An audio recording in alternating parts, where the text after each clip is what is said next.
Fantastic.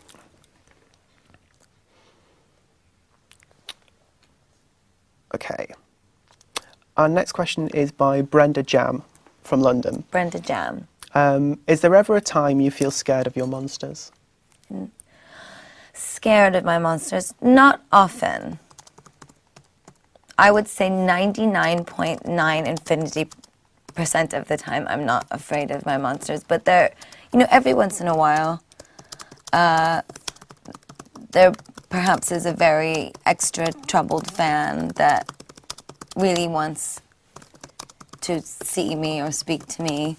And I'm always quite funny about it because, you know, my security will go crazy and freak out, and I'm like, oh, they're rad, it's okay, they're just, you know, they need someone to talk to. And I've actually before, in situations like that, actually contacted parents and told them I thought that their little monster needed some help and some attention and some love. So no, I'm not afraid. One time someone came on stage once, and I don't know how they got on stage. Was that in Japan? Yeah. Yeah, I heard about that. I got scared for a second. Because, you know, you never really know. You know, people take drugs and they're having a good time at the show. You never really know what's going to happen. But I wasn't really scared. I was just kind of surprised. So I wouldn't say I'm very often scared, no. It's more surprised and concerned. Yeah, more surprised and concerned. I just want to help them. And I've talked to my fans all the time. So, no, I would not say. I would certainly never say I'm scared. Okay. Our next question is by Takashi Murakami from Japan. And his question is, what is your favourite monster? Literally monster, not referring to your fans. Favourite animal in folklore or mythology, and favourite scary story?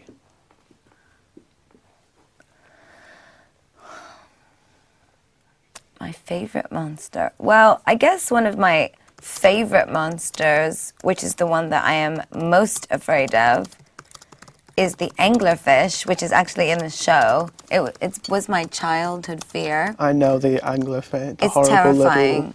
It's absolutely terrifying. It's phosphorus or something, isn't it, that like lures things I don't know in? what it is, but it's completely Sorry, I don't want to make you relive. I'm upset right now. It's completely terrifying. And so we thought it was fitting in the show to build a giant 50-foot anglerfish that I kill at the end of the show. Maybe I shouldn't give that away.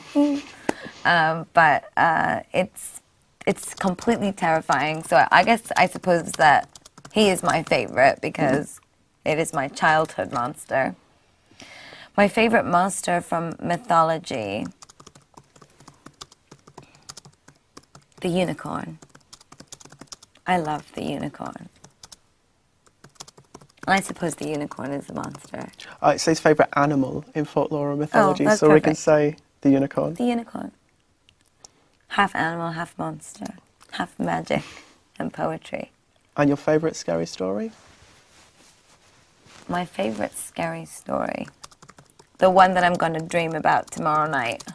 I have incessant nightmares, but I've learned to love them because they somehow end up on stage or in my work. Fantastic. Did they inspire you? Is it like a Karl Lagerfeld thing? Do you dream a vision? Always. The way he dreams the Chanel shows? Always. I'm also terrified of the devil.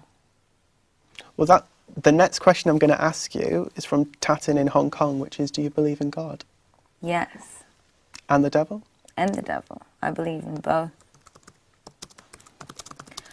I had this dream quite recently that was so terrifying, so morbid and terrifying, and I called Deepak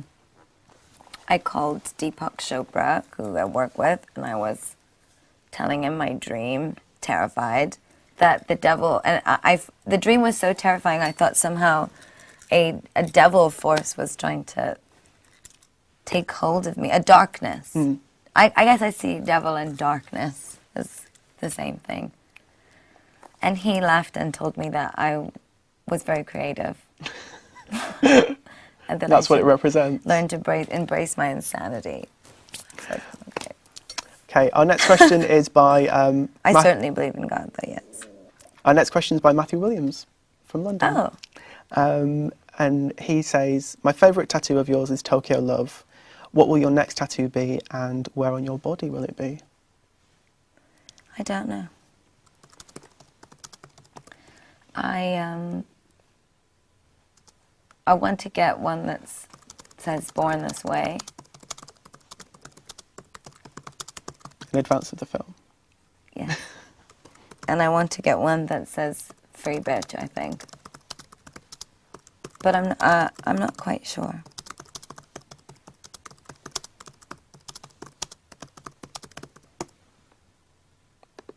Great.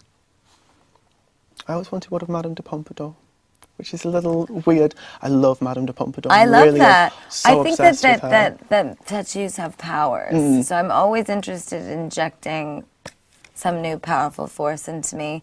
So I've also actually fantasized about getting Mary Magdalene or Joanne, which means so much to me. So I'm not sure. I know what I want, but I very free in the moment of wanting tattoos. I have sort of a list of tattoos I want to get in the future, and then is it quite impulsive? All of a sudden, you're very like, impulsive. Okay, I'll do it now. I'll just be like, oh, let's go get a tattoo today, and I go. I don't really plan it or think about it too much. Okay, this is from a few different people. So it's been asked by Megan from Glasgow, Whitney from Catherine from Perth, and also Raquel Zimmerman from New York. And the question is, how did you feel playing face-to-face with Elton John at the 2010 Grammys? I felt so happy and so joyful and so grateful, and you know, you can really see it on my face in that performance that I'm just having the best time. And it was kind of a transition for me in what we were speaking about when you asked me the Madonna question. It was a transition because I was really beginning to build these wonderful friendships with people that I admire so much. And it was a bit like, you know, the Berlin Wall falling. It was a nice moment for me. I felt like I could really let my guard down after that. So it was a bit of a watershed moment for you. Yes, because I as an artist, I feel like I constantly have something to prove to myself, perhaps, or to my fans, or something to give, something to, a point to prove, a message to prove. Part of the process, proving the over and over again. And in that moment, I felt very free. I felt very, very ready for a new proof, a new smell, new age of my music. Fabulous. Okay, I'm just loading up our next one.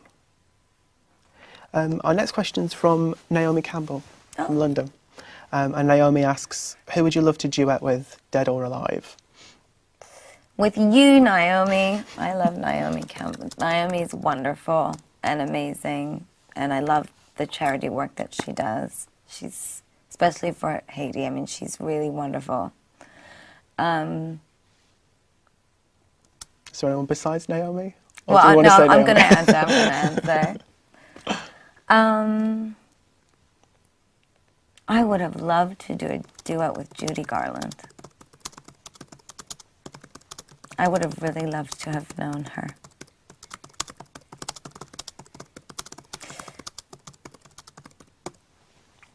John Lennon. David Bowie.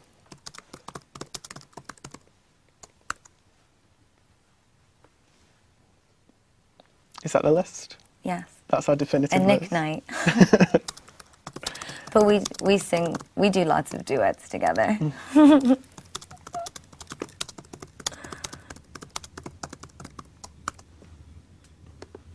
I would really like to hear you do one with Nick Knight. Nick would be fabulous. Yes.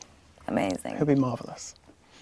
He has sort of a cadence to the way he speaks too. So Nick's question's the next question. I didn't plan that at that's all, so but Nick's question is the next question. That's